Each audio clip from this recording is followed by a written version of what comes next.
De volta com o TVBE Entrevista, tema especialíssimo. Vamos estar falando do 4321 de Itajaí a Machu Picchu. Já recebemos o nosso aqui. Vamos falar um pouquinho do currículo do Fernando Arruda Souza. É jornalista formado pela Univale, especializado em jornalismo literário pela Faculdade Vicentina e Academia Brasileira de Jornalismo Literário. 4321 de Itajaí a Machu Picchu é sua estreia na literatura de romances. Viajante mochileiro declarado, o autor é também travel writer, escritor de viagens. E em 2011 percorreu Espanha, Portugal e sul da França para escrever a 9ª edição do renomado Guia Criativo para o Viajante Independente na Europa. Tá aí ele? Tá na mão. Tá aí ele aqui, ó. Vamos mostrar aqui também. É outra obra onde ele produziu esse material, esse compêndio. Fui um dos colaboradores. Né? Um dos colaboradores. Bom, muito lindo e grosso aqui, ó. Isso aqui deve ter dado vários dias de insônia. Fernando, primeiro, prazer te receber. Você estava me contando que é a primeira entrevista em TV que você dá, sempre na assessoria. Mas quero te desejar uma boa noite. É um prazer te receber aqui na emissora. Obrigado, Sandro. E queria dar uma boa noite também aos nossos telespectadores, as pessoas que estão em casa. Eu não vou conseguir citar cada uma das cidades que você falou antes. E também que nos acompanham pela internet, né? Uhum. Como eu estava te falando, eu estou mais acostumado com os jornalistas, eu acho que estão mais acostumados sempre com o outro lado da Você da assessora bancada. Hoje o vereador Rafa da Padaria. Rafael Desideiro, que teve a coragem de contratar um jornalista, alguém que não sei se foi cabo eleitoral, se era amigo, o que era, mas eu digo assim, que tem um perfil para contribuir durante o mandato. É uma coisa que a gente sempre diz aqui. O vereador, a partir do momento que ele assume a Câmara, ele tem que ter profissionais ao seu lado, porque senão o seu mandato fica bastante comprometido. O que adianta trabalhar que nem um louco se não divulgar? Tem que divulgar. Quem não aparece, se esconde. Fernando, o que te motivou a fazer essa viagem? Você acha indiscreto dizer quanto você tinha no bolso para ir fazer essa viagem? Não acho indiscreto, não, até porque o propósito da viagem foi uma viagem econômica. Foi uma viagem econômica, porque ela é uma viagem diferente. Eu não lembro o ano que eu vi. Eu tenho um amigo que é peruano. Ele é filho de peruanos. E eu frequentava a casa dele. E um dia eu cheguei na casa dele e vi um quadro na parede com a imagem de Machu Picchu. E me chamou a atenção a imagem, que eu acho que todos já viram alguma vez na vida, ou em revista, ou em alguma foto. E me chamou muito a atenção aquela imagem, e eu botei na cabeça que um dia eu ia colocar meus pés ali. Era uma determinação que eu tive. E isso aconteceu quando eu cursava a faculdade de jornalismo na Univale. E uma das modalidades que existe para tu se formar, para fazer o TCC, é o livro-reportagem. E não pensei em outra coisa que não fazer uma viagem até Machu Picchu e contar ela através de um livro-reportagem. Mas para pegar um avião e chegar em Cusco ou em Lima, que é a capital do Peru, e chegar em Machu Picchu é muito simples, entre aspas. Então eu optei por fazer todo esse caminho por terra. Ok. Saindo de ônibus, de trem, e tive a grata companhia de um colega meu de faculdade, hoje um grande amigo, o Leandro Malfi, da Malfi Materiais de Construção, aqui, nosso itajaiense também. Eu fiz um livro-reportagem e ele fez um livro fotográfico. Daí caminhamos juntos por quase um mês. Que pena saber disso agora, porque, Malfi, tu vai vir para cá também, Malfi. Tu vai sentar aqui na cadeira elétrica aqui e vai mostrar esse livro de fotos também, porque eu vou te dizer uma coisa, Fernando.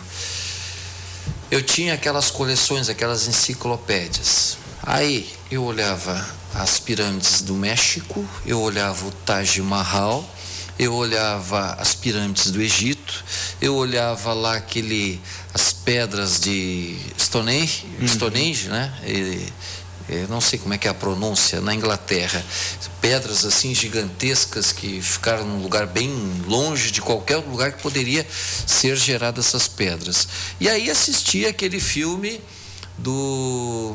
eram os deuses astronautas, né? E comecei nessa história, comecei a endoidar e coisa e tal, e pá. Só que de todos esses, um dos que mais me atraía era Machu Picchu, porque encravada entre montanhas, né? O acesso, todo mundo diz que é muito difícil, que para você chegar lá não tem como ir de carro, coisa e tal, você tem. Então, tudo isso na noite de hoje a gente fazer o programa para responder perguntas suas. Você pode participar, nós vamos sortear um livro, 4321 de Itajaí a Machu Picchu, né? Esse livro nós já tivemos folheando, fantástico, o que o Fernando captou durante esses dias dele, porque não deixa de ser um pouco de magia, né? Não deixa de ser uma coisa diferenciada. Você está num país diferente, você está numa alimentação diferente e você não tem dinheiro para comprar luxo. Então, você, na verdade... Até porque em algumas cidades o luxo não existe, né? Principalmente na Bolívia, o luxo não... São países pobres. São países muito pobres. Uhum. O primeiro trajeto, da fronteira do Brasil com a Bolívia, que é Puerto Quijaro, até Santa Cruz de la Sierra, a época, o livro, a viagem foi em 2005, que fique bem claro que ela não é uma viagem tão recente. E na época, só existia uma maneira de fazer o trajeto de Puerto Quijaro até Santa Cruz, com exceção do aéreo, que tem La Paz, Puerto Quijaro tem um aeroporto, que é o famoso Trem da Morte. Pois é, diz que tem precipícios doidos lá, né? Eu ouvi muito mais, falam muito mais negativamente do que realmente é. Não tem segredo nenhum, não tem... Mas tem horas que ele fica no lado do precipício. Sim, não, tem algumas horas mais complicadas, mas em compensação as paisagens são lindas também. Uhum. E tu não tem estrada, não tinha como eu pegar um ônibus ou pegar uma carona ou fazer qualquer outra alternativa que não o Trem da Morte. Ou era o Trem da Morte ou era o Trem da Morte. Ou era ir para outro lugar Vamos organizar essa entrevista, vamos lá. É que eu já pulei pro Trem da Morte. De Itajaí para até onde você foi, de que maneira, e aí vai contando passo a passo. Você entrou pelo Paraguai ou não? Entrou pelo Pantanal? Eu tive no Pantanal, mas o Pantanal sul-mato-grossense, ali na região de Corumbá. Do Sul. Tá, então vamos começar, vamos lá. Itajaí, ponto de partida? Ponto de partida foi o posto Santa Rosa, aqui às margens da BR-101. A gente, como eu conto no livro, um amigo de um amigo de um amigo de um amigo do Leandro conhecia uns caminhoneiros que faziam o trajeto até Campo Grande ou até Corumbá. A gente pensou em pegar um ônibus aqui, que tem ônibus que fazem esse trajeto ou até Campo Grande, que é a capital do Mato Grosso do Sul. Mas teve essa opção, surgiu essa opção da gente ir de carona para lá. A gente pegou as mochilas, foi pro posto Santa Rosa e foi localizar o tal caminhoneiro. Até porque cada caminhoneiro é uma história. Cada caminhoneiro é uma história. História de estrada, Eu peguei muita carona. Quando eu fazia engenharia civil em Santana do Livramento, eu praticamente por 1 ano e meio eu pegava carona quase todos os dias. E aí, rapaz, você fica olhando, cada mente é uma história, cada pessoa tem a sua história de Daria vida, mais livros e livros e livros só da... E eu imagino você pegar uma pessoa que corta o Brasil, porque daqui até Campo Grande dá o quê? Uns 1.500 quilômetros? Mais? Acho que 1.800 quilômetros até lá. 1.800 quilômetros. É uma distância... Isso entra na soma do 4321, que eu explico na contracapa do livro, que é a quilometragem daqui até lá, dá aproximadamente 4.321 quilômetros. Olha que legal. Por isso que eu fiz a minha contagem regressiva para realizar um sonho, que era conhecer Machu Picchu, e também a contagem regressiva na distância. Tá, mas você percebeu que viajar de caminhão, o caminhão, na verdade, ele não viaja, ele faz parte da estrada a uma velocidade limitada e vê os carros passarem. Para quem dirige bastante, percebe que é chato. Mas foi bacana. Tu já tem uma viajar experiência... de caminhão é chato, né? O cara tem que ficar ali... Eu vou te contar que a gente saiu daqui umas 7 da noite, chegou lá perto do meio-dia, sem dormir, e quase não deu para ver o tempo passar, de tão bacana que foi. A gente conta a nossa história, que era muito curta, perto da experiência de vida que Em que ano foi que vocês foram? 2005, em julho de 2005. E só lançou o livro agora. Por quê? O livro eu escrevi em 2006, eu usei ele como o meu TCC. Daí tem uma série de fatores que incrementam esse livro. Em 2007 eu fiz e ficou lá, porque sabe que tem uma barreira assim para publicar um livro. Eu acho que é o dilema de qualquer escritor, e eu estou me aventurando agora, estreando como escritor, que é nunca achar que o livro está pronto. Para mim ele nunca estava bom, eu reescrevi ele 200 vezes. Em 2007 eu fiz uma pós-graduação em jornalismo literário. Aquilo ali me fez mudar muito da minha percepção do livro, e eu tinha já escrito muita coisa, o livro estava pronto para entrega para o TCC, mas o modo de captação das entrevistas, eu senti que faltou descrever mais coisas que eu tinha visto, que eu tinha tudo anotado, que eu ainda guardo o diário de bordo, porque um jornalista viaja, que eu já fui com o propósito de escrever, então cada dia antes de dormir, eu escrevia tudo que tinha acontecido naquele dia, porque eu sabia que eu ia usar isso no futuro. Em 2007 fiz essa pós-graduação, 2008 eu fui morar fora, trabalhar na Espanha. Teve uma série de fatores que foram impedindo, assim. Em 2011 comecei a trabalhar fiz esse trabalho para o Guia, e agora em 2012 eu tive a oportunidade de ter acesso, de saber que existia o edital do meu primeiro livro aqui em Itajaí. Ok. Que é um edital que ele possibilita a publicação do primeiro livro de um escritor. Sim. E ali eu escrevi meu projeto, foi aprovado, e acho que agora explica essa lacuna de 8 anos desde a produção, do primeiro esboço do livro até a publicação dele, até ele estar nas ruas aí. Porque, na verdade, a ansiedade em lançar o livro, e algumas pessoas fazem isso, ele fica ansioso de lançar e faz incompleto. Então o cara tem que ter o start. E outra coisa, é muito complicado você ter dedicação exclusiva para o livro. Pouquíssimos. Talvez o Paulo Coelho, o Jô Soares, que trabalha na maior emissora do país, uma das maiores do mundo, ele segue fazendo o seu programa, coisa e tal, e segue escrevendo na hora de intervalo, Então, você ter dedicação exclusiva para o livro é muito difícil. Então, a partir do momento que você tem um tempinho e vai fazendo, e vai juntando, por exemplo, esse de Itajaí que nós lançamos em novembro agora, deu praticamente uma caixa de fogão sabe aquela caixa de fogão que você tira de 4 bocas? Praticamente isso em papéis. Tu vai juntando, pesquisando, vai colocando até chegar o momento que você resume tudo aquilo ali e lança. Mas ainda vai achar que faltou colocar alguma coisa. Só que o seguinte, quando você lê, você diz, olha, aqui esse detalhe eu não falei, era importante. Só que é assim, a coragem de eternizar o conhecimento, como o Fernando fez, isso aqui está eternizado. Daqui a 200, 300 anos o pessoal vai pegar, olha, naquela época, lá no início do século XXI, eles viajavam desse jeito, era com caminhão, era através de um trem, era de tal maneira, a população tinha esse tal avanço lá no Peru. E aí eles vão perceber que teve, ou avançou ou recuou. Então tudo isso, por isso a importância de fazer o livro, e por isso a importância de, na noite de hoje, estarmos falando dessa saga dele. De volta com o TVBE Entrevista, vamos acelerar o processo, depois nós podemos até bater um papo mais, mas neste momento estamos a recém no Posto Santa Rosa, né? Já mostra aí, por favor, as primeiras fotos que já começam a descrever essa viagem extraordinária de Itajaí a Machu Picchu. Que imagem é essa, Fernando? Esse é o caminhão, esse foi o nosso primeiro meio de transporte ali até Campo Grande, a capital do Mato Grosso. Mas já era uma carona combinada, não precisou ir para a estrada para pedir carona. Não foi, mas foi pré-combinado, assim, porque a gente tinha não era suspeita, eles poderiam estar lá já para sair viagem, mas não era necessariamente eles iriam naquela noite ou no... Daí a gente já aproveitou, vamos para o Santa Rosa, e lá a gente... Louco para sair de casa, eu fico numa ansiedade quando eu vou viajar. A mochila já estava pronta, 1 dia e meio já estava lá.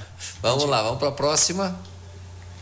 Esse é o Jefferson. Esse foi o motorista que foram 2 caminhoneiros. Aham. Daí quando a gente chegou lá, eles estavam em 2. Então eu fui com outro caminhoneiro e o Leandro viajou com o Jefferson. Que legal. E eles viajam sempre juntos. E aí cada um foi pegando uma experiência com o caminhoneiro, conversando e pegando o que eles sentem. Até porque do Campo Grande para Itajaí a diferença cultural é fenomenal. Lá é o pessoal pantaneiro, lá é o pessoal que gosta Pô, tem bonito lá, depois nós vamos falar sobre isso. Vamos à próxima foto. Isso é no meio do caminho, possivelmente no Paraná ou em São Paulo, antes de chegar em Mato Grosso do Sul. Isso aí não é a como é que é a barragem da Itaipu? A próxima foto vai mostrar aquela ponte que é enorme. Tá, vamos à Olha próxima. Aí, aqui, essa aí é o Leandro. Todas as fotos são do Leandro, tá? É que entra Campo Grande. Eu acho que é a ponte entre São Paulo e Mato Grosso do Sul. Ah, ok. E ele está fotografando o caminhão que está na frente, que é onde eu estou viajando. Vamos à próxima.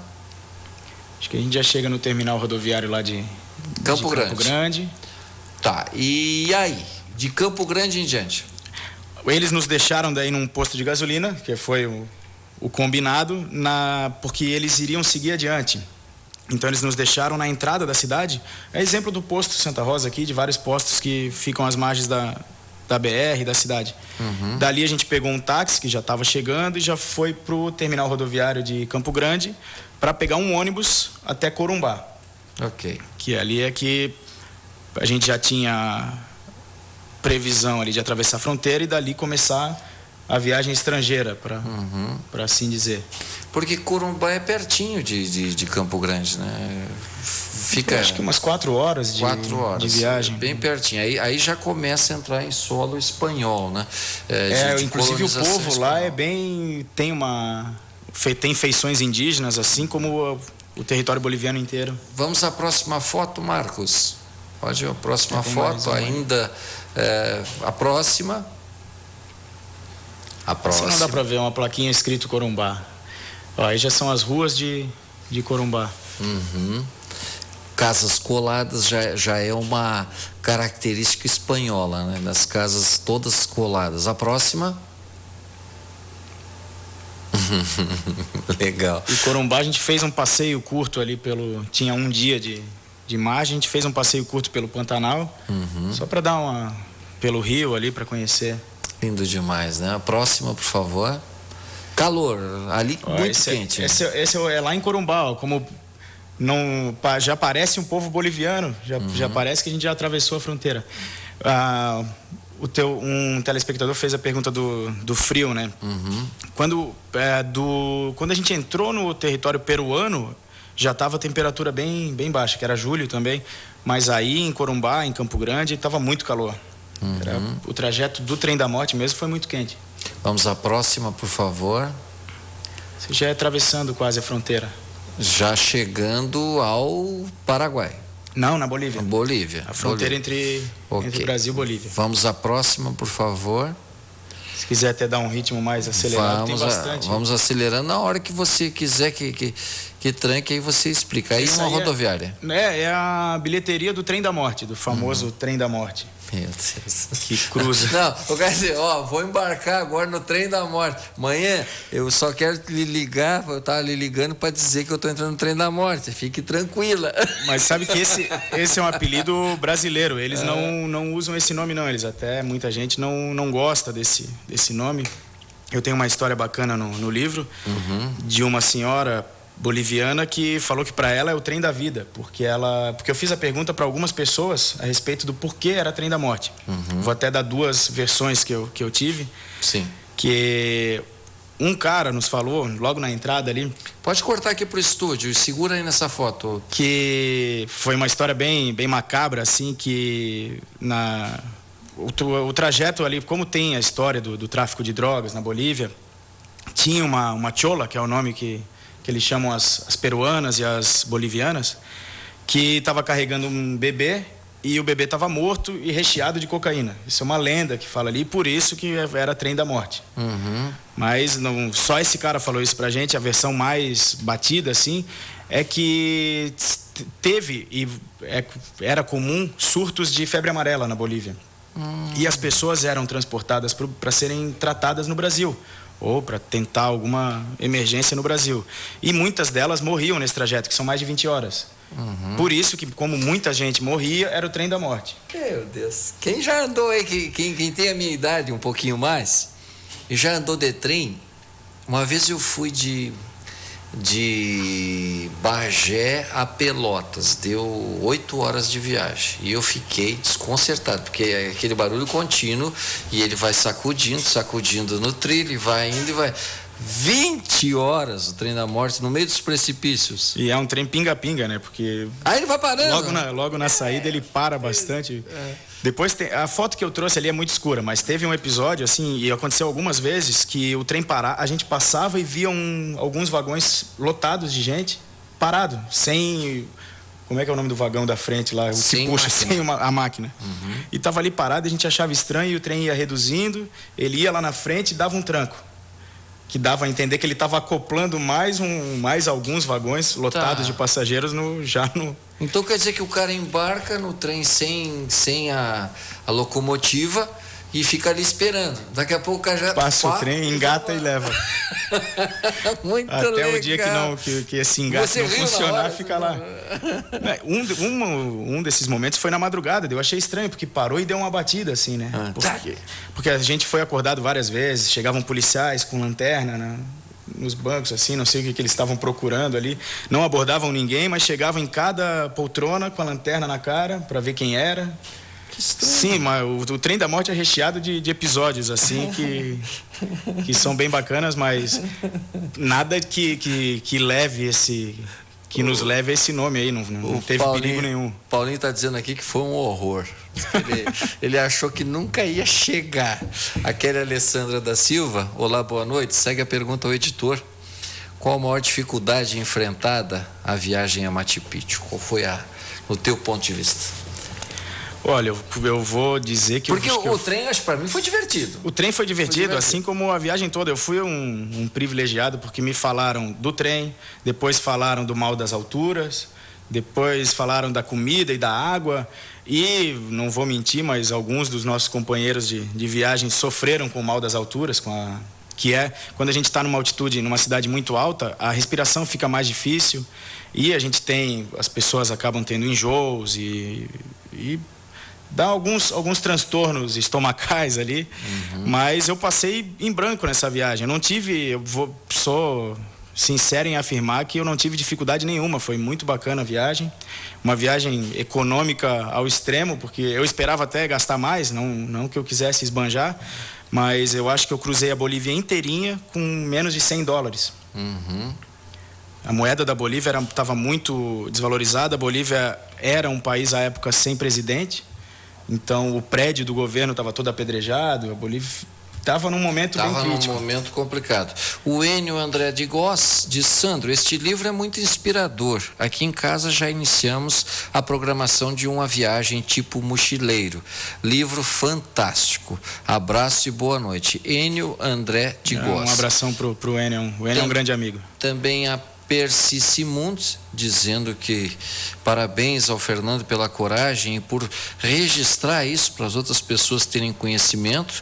Também o Nuno Cabral, mandando um abraço para você, e muitas outras pessoas aqui falando das suas experiências também na ida lá. Eu estou esperando você, Diego Gomes, que também foi, ele e a Iris foram lá, se divertiram, e depois até eu vi algumas fotos que eles fizeram, mas é um lugar muito árido, né?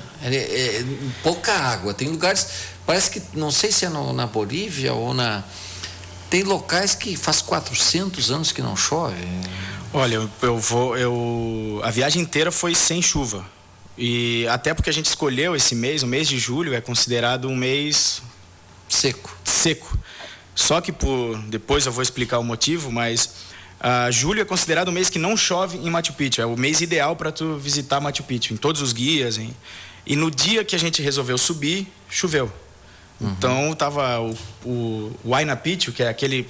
Machu Picchu é a cidade, que é Pico Velho no idioma deles, no Quechua, e o Huayna Picchu é a montanha que a gente vê nas fotos, que tem um... Deixa eu só mostrar esses mais altos aqui. Fecha ali, Marcinho. É o Huayna Picchu. Que é o dedo de Deus. Ele tava... É Pico Novo, também no Quechua, né? E ele estava totalmente encoberto. Mostra totalmente... ali, por favor, mostra ali, por favor. É o chamado... Ele tem o formato de um dedo, né? Ele tem formato de... É esse aqui. Isso, é uma montanha muito grande. Mas nem por isso também tirou o brilho da viagem. Começou chovendo, depois parou totalmente a chuva e a gente conseguiu visitar cada canto da cidade. O Benço está falando aqui que o mal das alturas se chama Sorote. Sorote. E o idioma é o Quechua. E ele disse que não conseguiu dormir um instante durante toda a viagem por causa do acoplamento. Que esse acoplamento é assustador. É um... e aí acopla e leva mais um vagão. É bem complicado dormir mesmo. A gente tem aquelas cochiladas que eu acho que é normal quando a gente viaja de ônibus também. Daí, no ônibus a gente ainda consegue dormir um pouquinho mais, eu acho, porque não está em trilho e não está nos trilhos, nas condições que são os trilhos ali da... E você chegou a pesquisar quantos quilômetros dá essas 20 horas de...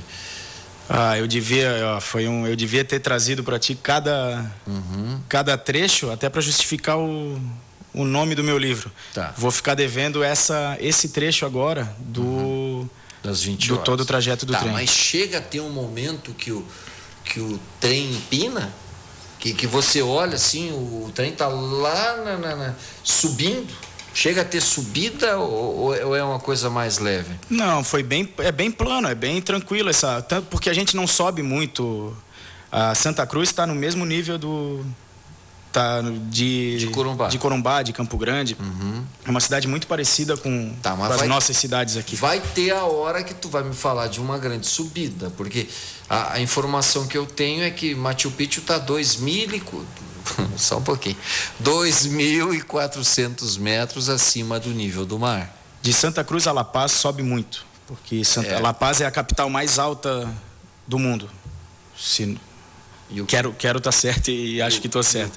A 3.800 metros. O que nós vamos fazer é o seguinte: já no próximo bloco vamos falar do final da viagem do trem da morte, e aí já começa a parte de subir nos Andes lá.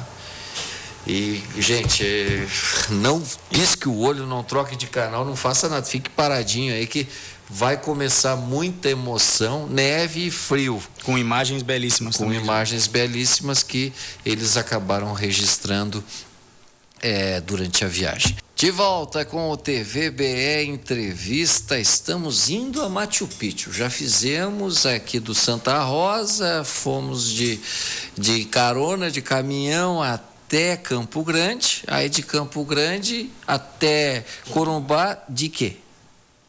De ônibus. Aí em Corumbá, quantos quilômetros até chegar à parada do trem da morte? É em Corumbá? É logo na fronteira, não dá... Corumbá fica na fronteira com Puerto Quijaro e Puerto Suárez, que são as cidades...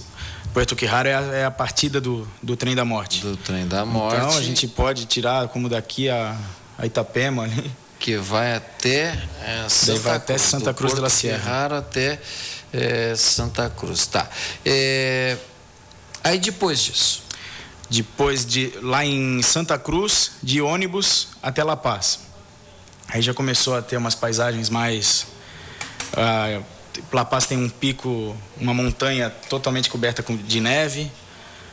La Paz é uma cidade, quando chega de ônibus, tu consegue, apesar de ela ser 3.700, 3.800 metros acima do nível do mar, tu consegue vê-la de cima ainda quando está chegando pela estrada. Então a gente tem algumas fotos ali da cidade. Vamos voltar para as fotos. Um emaranhado lá embaixo. Vai colocando aí as fotos e do ponto que você tá. Vamos lá, a próxima foto. Esse ainda é todo o trajeto do trem. Aí a Ferroviária Oriental, que é a empresa. Okay. Vocês são viajantes mochileiros brasileiros que acabam se encontrando, né? Que legal. E com alguns a gente foi até o final da viagem, não se conhecia. Sim, porque, né, vamos se proteger. Mas o bacana dessa viagem é que a gente primeiro formou um grupo com 10, daí 3 foram para um lado, ficaram 6, daí ficaram 7, chegou lá em outra cidade, vieram mais 3 e 4 saíram, era um vai e vem. Você vai conhecendo muita gente. Vamos à próxima foto, por favor, Marcos. Próxima foto. Próxima foto. Os bagulhos. São as bagagens aí. Próxima. Próxima. A gente ainda está na estação. Já está. Ali está o trem famoso. Próxima. O trem tem algumas classes, né? Eu viajei em uma classe que não era tão precária assim. Esgualepada. Mas lá nos fundos do trem é bem complicado. E as pessoas viajam algumas deitadas no chão, e tem cachorro, galinha, papagaio. Tá louco. Próxima. Porque em cada parada do trem, Sandro, entram pessoas vendendo alimentos e bebidas. E o cara já compra uma galinha, já fica ali. Meu Deus, próxima. Como é que é? A vigilância sanitária não aprovaria. Não tem jamais. Vamos à próxima. Próxima. A hora que tu pedir para parar, ele vai rodando aí até ele pedir para parar, por favor. Ó, aí são as paradas no meio da viagem, que o pessoal comendo. Na próxima dá para ver. Olha ali, ó. Comendo o quê? É assim, é frango frito, é espetinho, é uma farofada. Esse espetinho de gato aqui lá faz sucesso. Vamos à próxima. E a característica deles, baixinhos, pele escura, narigudinhos, estilo Inca mesmo, estilo aquele Evo Morales. São feições indígenas, assim, a característica marcante, e isso continuou no território peruano ali também. Eles não se misturam muito, é um povo que conserva as suas características de biotipo. É difícil ver... cruzar com alemães, com espanhóis, com tipo o povo brasileiro, que cada um tem um... No Peru ainda é mais comum, porque eu acho que tem muitos turistas que vão para lá, acabam ficando, porque tem gente que vai e não quer mais voltar. Mas na Bolívia existe um bairrismo, vamos dizer assim. Na Bolívia isso é menos comum. Vamos à próxima. Aí é um episódio que a gente está passando por um vagão completamente lotado, o trem vai passar e vai fazer aquela ligação. Por que a foto tá... Foi à noite esse aí que a gente registrou. É os policiais que entram o tempo todo Muito exército. Ainda mais a Bolívia na situação que vivia, né? Próxima. Sem presidente. O cachorrinho querendo entrar também. Não, cachorrinho, aí o trem da morte, sai fora, velho. Próxima. Feições, é uma bela criança. Vamos à próxima. Aí o que seria? As cidades às margens da ferrovia. Vai passando, né? E fotografando, né? Eu estava falando com o Mário Meglioli agora à noite, e ele dizendo que ia... Segura aí, puxa aqui para o estúdio. Olha que interessante o que o Meglioli me falou agora à noite. Ele disse que viajava de Itajaí, pegava ali onde é a van, pegava o trem e ia até Blumenau. Só que muitas vezes ele ia na janela e ia com a camisa branca. E a Maria Fumaça saía tanta fagulha, tanta coisa, que ele chegava lá com a camisa cheia de furinhos. Porque às vezes vinha incandescente realmente algum tipo de resto de lenha, alguma coisa que eles queimavam para fazer o coisa. Agora, imagina, volta as fotos aí, por favor. Imagina esse pessoal que conserva, como diz o outro, eles conservam a sua cultura. Eles estão, para nós, eles poderiam estar no passado, mas na verdade é a cultura deles. Eles vivem bem desse jeito. Vamos à próxima, por favor. E é para eles que o trem é o trem da vida, né? Porque olha só, aí é uma parada e as pessoas estão entrando para vender seus artesanatos, seus alimentos. Pinga-pinga é pouco, é muito mais pinga-pinga. Ele para bastante, principalmente no começo da viagem. Aí o cara pensa, nunca vou chegar. Até porque a gente já estuda, já lê antes e já sabe que é um trajeto longo, que não é daqui a ali. Então tu já sabe que se ele tá parando tanto é porque só tá adiando. Vamos à próxima, por favor. O pessoal característico, próxima. Eu acabei trazendo muita foto. Não, tranquilo. Aí é muito sujeira também. Sim. Não, eles não têm costumes de higiene assim bastante fortes. Eles acham normal viver daquele jeito ali. Até eu tento cuidar com isso aí para não parecer um preconceito também com eles, né? Com chamar de que não tem limpeza, isso e aquilo. Sim. Então não. Mas é a realidade. A gente registrou aí que pelo menos limpeza urbana. Itajaí tá melhor. Vamos à próxima, Marcos. Itajaí, eu lembro o tempo inteiro de Itajaí no livro. Aí dentro do... é confortável. Tá, e esses chapeuzinhos assim que eles usam, protegendo a orelha, aquilo ali é caro, é barato? Não, é barato. Tem que saber, em La Paz tem crochê, né? É um crochê com lã de Como é que chama esse chapeuzinho?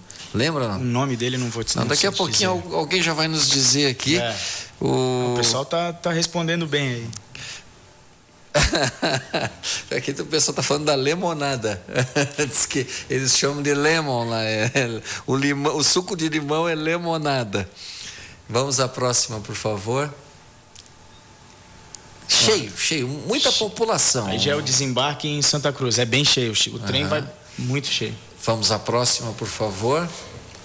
Por isso que eu te falei, nos vagões lá do fundo, as pessoas viajam em pé. Aí foi uma casa que a gente parou em Santa Cruz, porque a gente conheceu uma menina brasileira ali que estava fazendo medicina lá em Santa Cruz. Tem muito brasileiro estudando lá em Santa Cruz, principalmente medicina. A gente parou para deixar a mochila, tomar um banho. Olha que legal. E aí? Aí é Santa Cruz. Isso, por incrível que pareça, é um protesto. Eles estão protestando... Com aquele vestido bonito e governo... É que eles estavam protestando contra a falta de investimentos do governo peruano, que na época nem governo tinha, mas na cultura. Peruano ou boliviano? Perdão, boliviano. A gente vai se misturando aqui, né? Ok, vamos mas com a cultura, com o artesanato. Marcos, aí. E a polícia é sempre presente. Polícia tem o tempo todo. Próxima. Aí é o que está escrito: as raízes morrem quando o artesanato desaparece. Com certeza. Vamos à próxima. É Santa Cruz também. Já estamos subindo agora. Já está subindo. A próxima.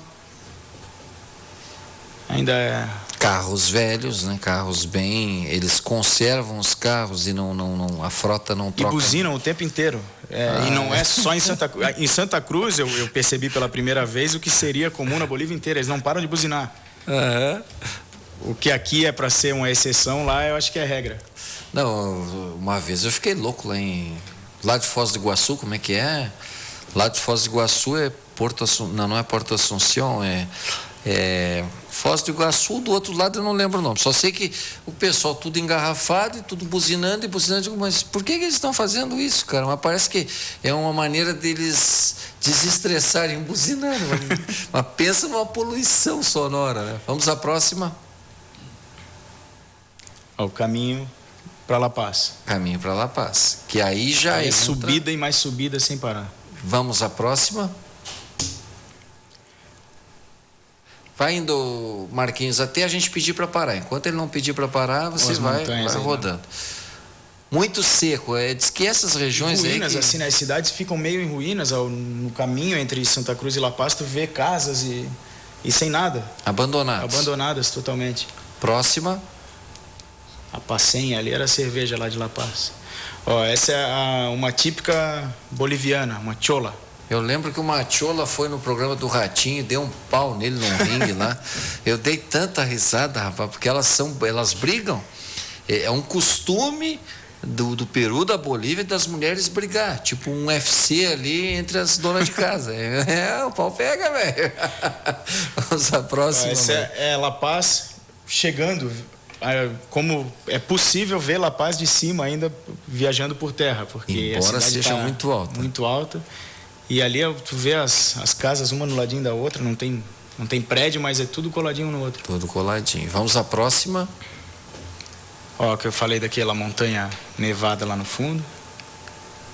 Vai, Marco.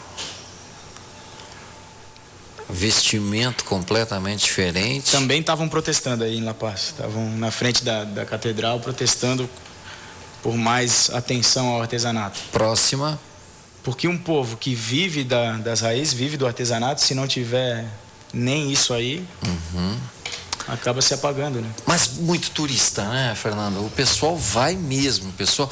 Essa magia que tem Machu Picchu, que tem a região de Cusco, porque eu penso assim, nós que estamos aqui no trânsito, na internet, coisa e tal, você vai para o Peru, vai para aquela região, é outro mundo, parece que você entrou dentro de um livro, parece que você entrou dentro de um filme, de uma história, até a própria disposição ali, aquilo ali é artesanato que ela está vendendo, né? Olha a disposição, que coisa diferenciada, parece que é tudo amontoado. E eu acho que daí os fotógrafos que vão para lá têm muito sucesso, porque é um colorido muito, muito grande, e as fotos saem assim, ó, uma mistura, e como tu falou, tá tudo amontoado ali, tu compõe uma foto muito tranquilamente. Vamos à próxima. Aí já é um passeio que a gente fez a Tiwanaku. É uma civilização que antecedeu os Incas. E também isso aí é um santuário, né? Isso aí foram encontrados depois de muitos anos nas ruínas aí, por isso que está conservado até hoje. A cidade São que é os do monolitos lá de Tiwanaku. A cidade que é do lado de Foz do Iguaçu, o Benço nos disse aqui que é a cidade de Leste. A cidade de Leste. Nós vamos a mais um apoio. Agora tem um portal ali. Quem viu aquele filme Stargate vai ficar curioso o que o Fernando vai falar desse portal. Nós vamos a um breve apoio cultural e já retornamos.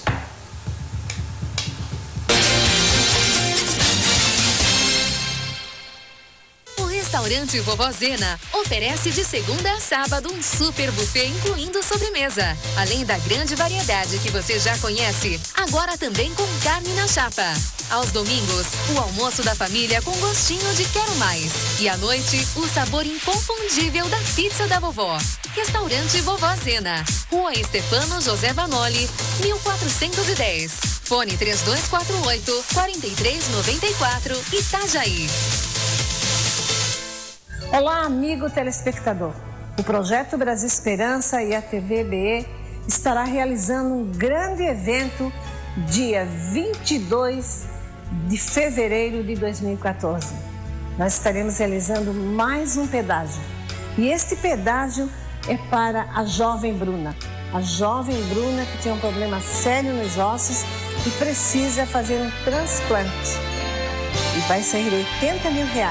E você é nosso convidado, junto com todos os nossos apresentadores da TVB. E eu quero contar com você. Você para ser o nosso parceiro, o nosso voluntário, dia 22 de fevereiro. Conto com você.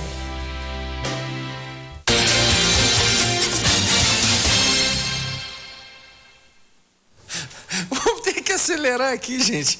De volta com o TVBE Entrevista. Estamos falando do 4321 de Itajaí a Machu Picchu. O livro de autoria do Fernando Arruda Souza, ele que é mochileiro declarado, né? Mochileiro. Mochileiro. Com orgulho. De repente, se na opção entre mala e mochila, eu jogo tudo na mochila e vamos. E o que vai na mochila, cara? Eu fico pensando, cara, porque eu saio para viajar, o meu carro tem o porta-malas e já é uma briga, porque eu acho que o porta-malas é muito pequeno. Agora imagina você reduzir a sua vida a uma mochila. Como é que é isso aí? É que as mochilas são grandes, né? Tá. É quase metade do tamanho da pessoa. E ali a gente enrola bem as camisetas, porque numa viagem mochileira o corpo é o ferro de passar roupa. Então a camiseta do jeito que ela tá na mochila, desenrola e veste. Desenrola, coloca. E sai, e várias camisetas e roupa para frio, vai de tudo ali. Só que ela vai emboladinho em cima da outra. Um tênis que às vezes se tá de chinelo pendura o tênis na mochila para não fazer pelo lado de fora, para não mexer. Porque às vezes tu abre e ele chega explodindo. E a gente viaja com uma mochila na frente também, garrafinha de água. Mochila eu já senti mochila pesada, né? Nas costas. Quantos aí. quilos tinha a tua mochila? Chegasse a pesar ela? Não? Ela já teve 15, já teve 20, eu acho que ela não passou porque a gente costumava pesar em cada... Não tem um limite de bagagem, a mochila não vai ter mais que 30 mas quilos. Lamentavelmente você não pode fazer compras. Porque a compra que tu fizer, não, vou ali comprar uma jaqueta bonita, é mais peso. Não, vou ali comprar uma... Daí tem que desapegar, pega o que tem na mochila, alguma coisa vai ter que sair, se quiser comprar outra. Tem que compensar o peso. Não, algumas camisetas eu comprei, mas aí outras tiveram que ficar lá. Nesse momento nós estamos em La Paz. Quantos quilômetros ainda falta para Machu Picchu? Acho que a gente está na metade da viagem. Corre aí, Marquinhos. Esse portal. Essa é a Porta do Sol, em Tiwanaku. O Sol era considerado Deus para a civilização Inca e para as pré-incaicas também, para as que precederam os Incas. Porque eles deviam tudo ao Sol, né? O Sol eles eram muito avançados na questão da identificação das estações do ano. E é o Sol que fazia isso. O horário que o Sol nascia, se estivesse em cima de determinado ponto, é porque era inverno, era verão, era primavera ou outono. E para a agricultura, né? Era um povo que revolucionou, se a gente pode dizer assim, agora nos estudos, as pessoas que estudaram as civilizações perceberam que a civilização Inca era muito avançada na agricultura. E as pré-incaicas também. Tanto que eles tinham as famosas escaleiras, eles faziam as construções deles em níveis, e a água da chuva pegava lá em cima, eles tinham um sistema de irrigação que atingia todos os níveis. Isso sem contato nenhum com os europeus. Nada. Isso era deles. Se duvidar, os europeus é que vieram aqui e descobriram muita coisa e aprenderam muita coisa. Vamos lá, próxima foto. Ainda é Tiwanaku, são os monolitos ali, são esculturas. Vamos à próxima. Esse é o famoso chá de coca. Barbaridade. Fosse preso lá com esse chá aí? Não, o chá de coca é patrimônio da Bolívia e do Peru. E ele não tem nada a ver com lógico que tem, porque ele é a matéria-prima de coisas negativas aí, mas tanto que o presidente da Bolívia é chamado um cocaleiro, porque ele vem de família que plantava a coca. E a coca, ela é muito usada, o chá da coca, ou mascar a folha da coca, para amenizar esse mal das alturas. Porque ela é vasodilatadora, então ela facilita a circulação de ar, de sangue. Então tu acaba não sentindo tanto os efeitos da altitude. Vamos à próxima. E lá tem chá de coca em saquinho também, assim como a gente tem o mate aqui. Aí eu já estou em Copacabana, que é uma cidade que já está no Lago Titicaca, o lago navegável mais alto do mundo, né? E uma curiosidade é que foi Copacabana que deu origem à nossa Copacabana no Rio de Janeiro, e não o inverso.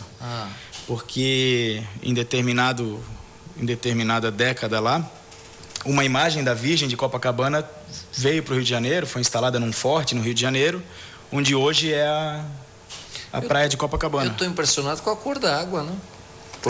Esse lago é lindo porque demais. Geralmente a água de rios e coisas, ele é um pouco mais escuro. Ali tá parecendo que a gente está vendo água de mar, né? Ela é escura, mas é um azul escuro. E aí eu estou me preparando para ir para a Ilha do Sol, o Lago Titicaca é formado por algumas ilhas, né? Ilha do Sol, Ilha da Lua e a Ilha dos Urus, que aí já é em Puno, isso está bem na fronteira já com o Peru. Então a gente já avançou bastante na nossa viagem. Ainda bem, porque o programa está terminando. Aí já é a Ilha do Sol. E essas são as ilhas dos Urus, que ela é toda feita de totora, que é uma espécie de bambu, um arbusto que tem. Que a ilha são ilhas flutuantes. Elas não estão sempre no mesmo lugar, elas vão... todo o material ali é essa totora. Não, você sair, uma viagem dessa, você sai completamente da sua rotina. O cara que faz, junta um dinheirinho, vai para lá, vai viver outra coisa, é como se você estivesse num filme da Idade Média, da século, porque a tecnologia que nós temos aqui, eu acho que lá vai demorar ainda algum tempo. É verdade, Fernando, nas tuas pesquisas, É verdade que esses templos eram templos ao Deus Sol e aí os espanhóis transformaram, colocaram essas abóbodas e símbolos católicos, tentando acabar com a cultura peruana? Eles derrubaram os templos, mas se aproveitaram da estrutura. Então, todo o fundamento, toda a fundação e a estrutura continua sendo daquelas pedras gigantescas dos Incas e eles só tiveram o trabalho de... Retorna ali, por favor, Marquinho. Isso já é em Cusco, que é... Tá, mas aquilo ali, uma abóboda daquelas ali, a igreja deve ter o quê? Uns 300 anos já? 1700, 1600 e pouco? Eles vieram para cá, foi no século XVI, por ali. Mas linda, que arquitetura. A igreja de Cusco é muito linda. Que arquitetura maravilhosa. Vamos à próxima, por favor. E fica um contraste, né? Porque tem essas pedras ainda que são heranças dos Incas e as construções em cima. Vamos à próxima, por favor. Característico chapéu, o biotipo deles muito parecido, né? Muito coloridos. Eu acho que eles são um povo feliz pelas cores que eles usam, né? Até a gente com o passar do tempo, a gente começou a usar cores muito sólidas. E o que eu vejo ali é um artesanato, aqui o pessoal está me passando que o nome do chapéu é gorro. Eles chamam de gorro, esse que protege os ouvidos e é feito de crochê. Olha que legal. E é mais uma maneira de ganhar, de incrementar o sustento, porque elas cobram pelas fotos. Elas cobram pelas fotos. Tanto elas quanto as crianças, tem que dar uma moeda, Tem umas que já cobram em dólar. Mas o mais comum é no sol, ou sole, que é a moeda do Peru. Aí dá uma moeda ou outra ali só para poder fazer a foto. Vai passando, Marquinhos, que já... A igreja, a Catedral de Cusco, à noite ela é linda. Retorna, querido, retorna. Essa também é só o ângulo que mudou. Coisa linda, hein? Linda demais, cara. Vamos à próxima. E de Cusco é o ponto de partida para entrar no Vale Sagrado dos Incas, que são uma série de cidades. Essa é a Pedra dos 12 Ângulos, que fica em Cusco, que é um local também bem que se tornou turístico, porque essa pedra tem 12 angulações. Tá, só que o pessoal não consegue entender como é que eles faziam um corte tão exato, né? Como é que eles faziam um encaixe tão exato? Inclusive teria origens de... que aquilo ali poderia ter sido algum tipo de interferência de um povo mais evoluído, né? E é interessante, né? Essa pedra ela ficou conhecida, mas existem pedras ali com mais de 12 ângulos. Que é um recorte que não... É como tu falou, é inexplicável. Próxima. Aí já são em alguns templos do Vale Sagrado. Que é o mesmo sistema, é pedra sobre pedra. Próxima. E a gente fica surpreso com o tamanho das pedras também. Eu acho que vai ter uma foto ali que vai dar para... as escaleiras que eu falei antes. Sim. Que faz parte do sistema de irrigação deles, da agricultura, da civilização Inca. Próxima. Muito seco, não? Eu tô vendo assim, seco, pouca vegetação. Parece que a água para eles é um patrimônio muito grande, né? Estamos no Peru, gente. Estamos vendo imagens. Você que ligou a TV nesse momento, estamos no Peru, falando do livro 4321 de Itajaí a Machu Picchu e mostrando várias imagens do Peru. Mostramos da Bolívia, mostramos do Brasil. Já passamos pelo Trem da Morte e estamos agora no Vale Sagrado dos Incas. Vamos adiante? Olha o tamanho da pedra, para ter uma ideia.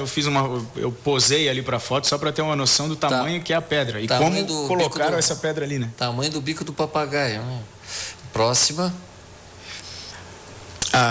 Tem uma curiosidade. A trilha para chegar em Machu Picchu, eu estava logo no começo da nossa conversa aqui, tu mencionou que é um trajeto muito difícil, que é o caminho Inca.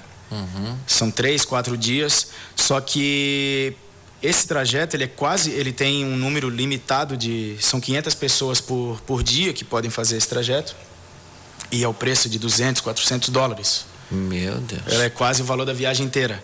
E ele é quase todo, e mesmo assim esgota todos os dias. A capacidade e quase totalmente preenchido por turistas europeus e americanos, porque julho coincide com as férias de verão deles.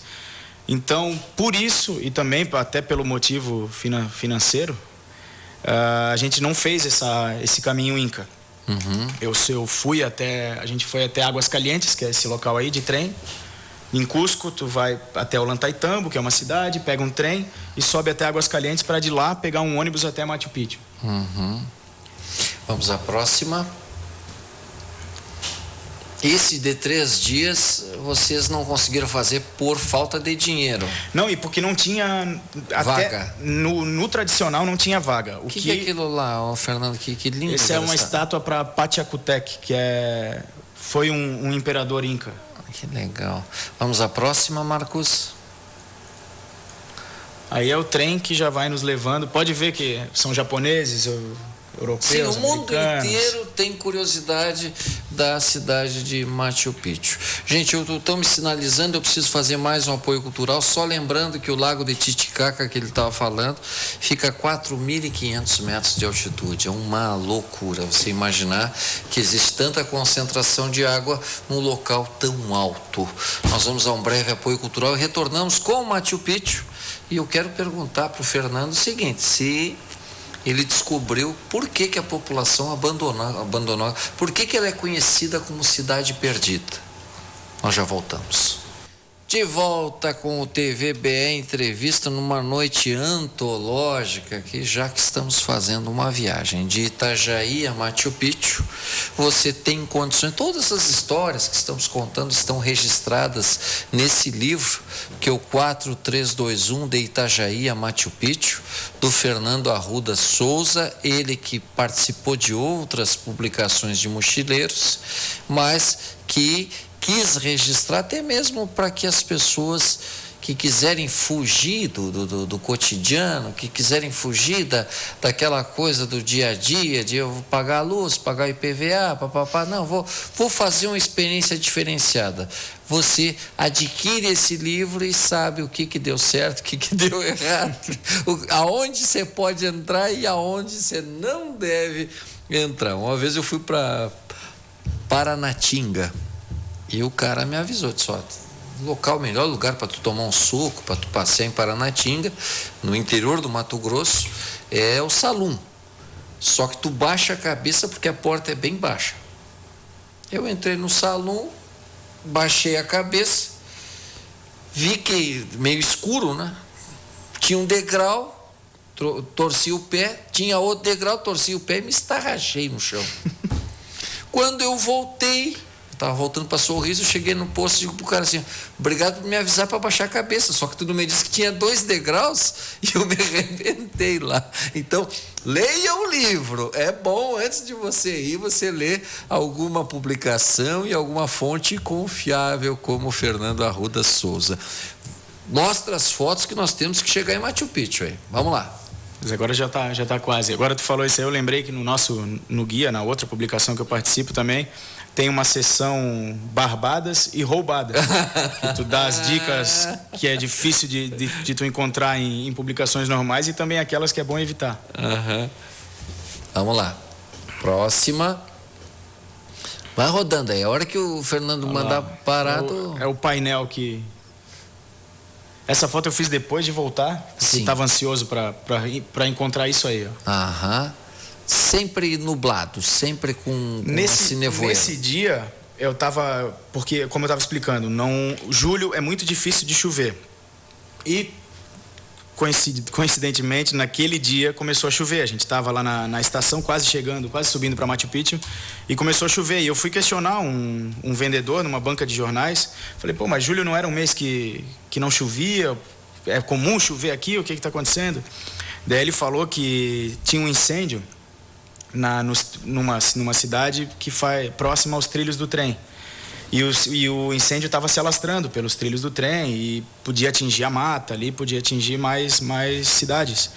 E que a chuva eram os deuses ouvindo os pedidos deles para apagar aquele incêndio. Que legal. É isso aí também, porque a viagem é toda carregada dessas crenças. Eles têm, pela distância da civilização como um todo, eles devem ter várias crendices e acreditam e às vezes se realiza realmente. Ali já é a parte central de Machu Picchu. Vamos dizer assim, se você, do início de Machu Picchu até o final, quantas quadras daria? De Itajaí? Quantas quadras? Daria umas 3 quadras, 4 quadras? Não, acho que daria mais. A gente vai subindo e descendo, ele daria mais, sim. Ele 10 quadras. Dá um... Só que ela termina em precipício.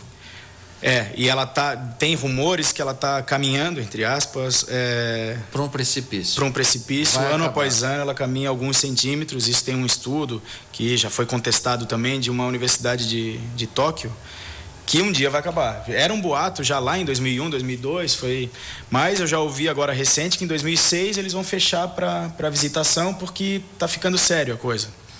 Não tem 2016.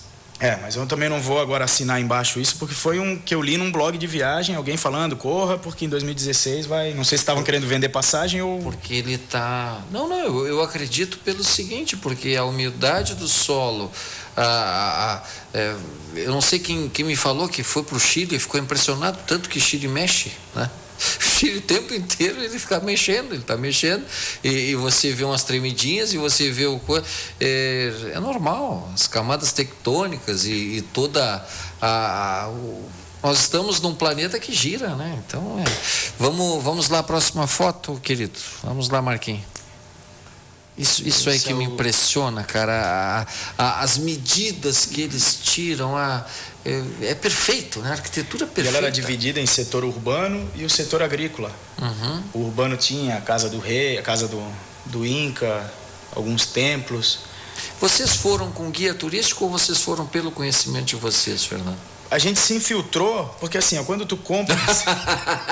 Vocês não tinham dinheiro para pagar, se infiltrar com os turistas. Quando tu compra, o acesso ali já é... Porque assim, Machu Picchu não é administrada pelo governo peruano, né? Tem uma empresa que faz a administração do acesso ali. Por isso que cobra sempre em dólar e já te vende com um guia. Então já junta ali um grupinho... Que ajuda com as malas ou não? Não, tem pessoas na trilha que tem os carregadores de mala. Carregadores de mala. Assim como tem no Everest. São pequenininho, magrinho, mas tem uma força... o que a gente sobe rastejando, eles sobem correndo. Né? E tem o guia que vai tu escolhe no idioma que quiser e tal, mas uma prática comum em Machu Picchu é essa infiltração, essa troca de guias, porque às vezes tu tá num local e o teu guia tá ali falando, tu já quer ir para outro, então tu vai lá e ouve o que ele tá falando mesmo sem ter... O que é aquilo ali? Seria uma casa? Um dos templos. Ali atrás se não me falha a memória, agora vendo por esse ângulo ali, tem um templo das 3 janelas ali, que eles usavam para identificar as estações do ano. Uhum. Vamos à próxima, Marcos. Você já está no fim do dia, assim, a gente já tá... Vamos à próxima, Marquinho. Tá, mas aí tu volta à noite caminhando, pô? Não, lá de cima, daí volta até Águas Calientes, volta num ônibus. Quem faz a trilha também já tem isso no pacote, que é tudo registrado. Não consegue fazer nada por conta própria. Não vai conseguir, registrar. Vai ter lugar que tem que... Existe uma proteção muito grande do lugar. Tem um controle muito rigoroso. Vamos à próxima, por favor. Isso aí, eles colocaram ou vem da... Quando esse ponto específico eu acredito que eles vão repondo para manter esse telhado aí até por... Tá, por chuva, por vento, por Vamos à próxima.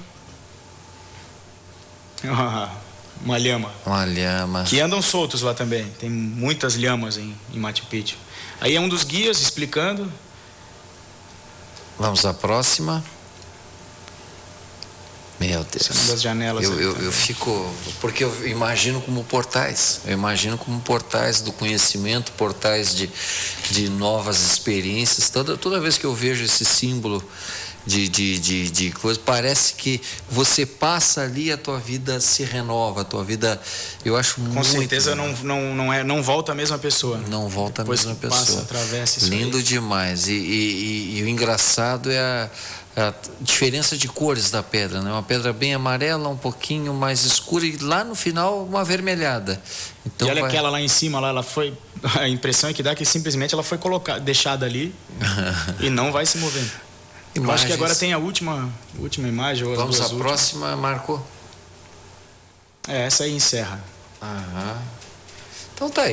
Tava falando antes, desculpa te interromper, Sandro, do fato da cidade perdida, né? Sim. Que ela foi...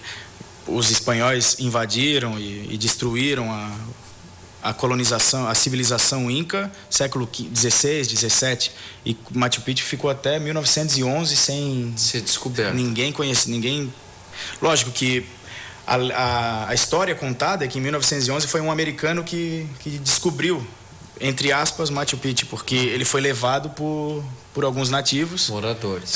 Ele ouviu, ele estava estudando a civilização Inca e tudo que tinha, e moradores falaram que tinha uma cidade perdida lá em cima.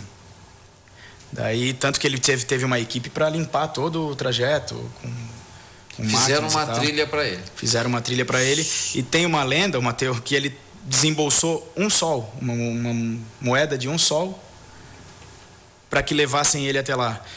Para fazer uma grossa conversão aqui, dá 50 centavos de real. Cada dólar valia 3 soles. Então, ele não desembolsou nada para descobrir o que hoje é um tesouro. Mas aí eu preciso nós temos mais 4 minutos de programa, eu preciso que tu dê algumas dicas, já que o pessoal se encantou com as imagens. Eu estou encantado aqui, até o próximo dinheirinho que eu juntar eu quero ir, porque é pura história, né? Pura história da civilização, não é história de Itajaí, não é história de Santa Catarina, do Brasil, não, é da civilização mundial, da humanidade, né? E que pode acabar, extinguir. Tomara que nunca acabe, mas que pode ser fechada para visitação, então é bom ir o quanto antes. Tá, e preparo físico. A pessoa deveria, por exemplo, eu quero ir em Machu Picchu julho de 2015. Eu já preciso caminhar 1 hora por dia, porque eu vou enfrentar coisas inóspitas. Eu nunca fui um atleta, né? Mas tem que você joga uma bolinha boa. Nós já jogamos junto. nós já demos uma sova nos secretários da prefeitura aí. Mas eu acho que eu tô parado desde então. Mas nessa época ali, tem que pelo menos já criar esse hábito de caminhar, porque são muitas caminhadas longas ao longo do... Manter peso, caminhar, uma academia. E também assim, numa viagem a gente está fora de casa, então tudo é motivo para jantar, uma cervejinha, e se tiver no roteiro que no outro dia vai visitar uma ruína, uma civilização dessa, o Vale Sagrado dos Incas, eu não recomendo sair para noitada, nada no dia anterior, porque vai suar cerveja lá pra caramba.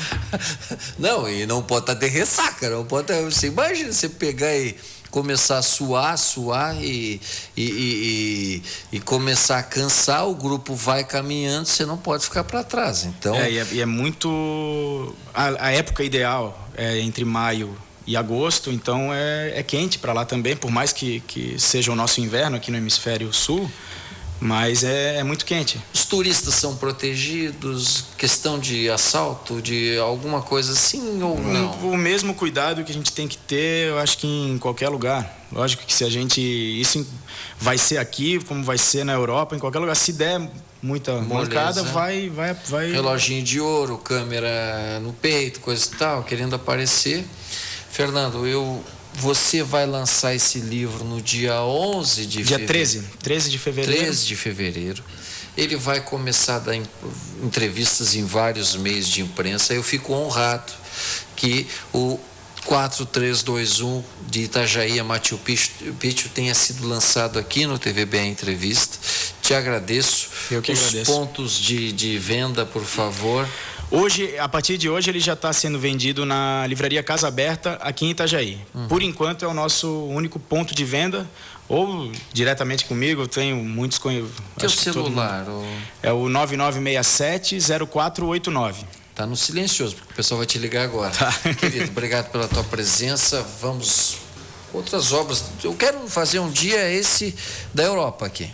Quero fazer o viajante independente na Europa, o guia criativo do mochileiro, gente. Com todo prazer. Vamos. Está na 9ª edição, a 10ª, assim que tiver sido lançado, eu participei da 10ª também. Ok. Então a próxima edição eu já te aviso também. Já conversamos e vamos fazer. Eu fiquei impressionado, recebi mais de 30 curtições aqui no Facebook, o pessoal participando, o pessoal dando opinião, algumas perguntas também, parabenizando a Almira, parabenizando o Fernando. Continue assim, conhecendo esses lugares e registrando pra gente. Jerônimo Rodrigues, somos apaixonados pela cidade de Machu Picchu. Parabéns pela sua aventura e por trazer a público. Tem o meu Facebook ali, Fernando Arruda Souza. Se alguém tiver alguma dúvida, quiser alguma dica, é só me adicionar ali que a gente conversa. E cada livro que você compra é mais um motivo para ele escrever o próximo. Então, esse é o incentivo que a gente dá para o escritor. Você compra o livro dele, ele já fica pesquisando para eternizar outras histórias, outras passagens, outras pesquisas. Então, comprar livros, além de mostrar que, como dizia o Mann, uma casa sem livros é uma casa sem janelas. Você não tem janela, você não consegue sair de dentro da sua casa se não tiver livros ali. Então, vamos fazer mais um best-seller aqui na cidade de Itajaí, o livro do Fernando Arruda Souza, 4321. E vamos aqui, pega um dos dois aí, quem é que ganhou? Almira, você ganhou o livro 4321 de Itajaí a Machu Picchu. Fique agora com o programa Câmara em Destaque e depois comece o seu dia de maneira muito especial, muito legal, com palavra amiga do pastor José Carlos Francilino. Uma boa noite a todos.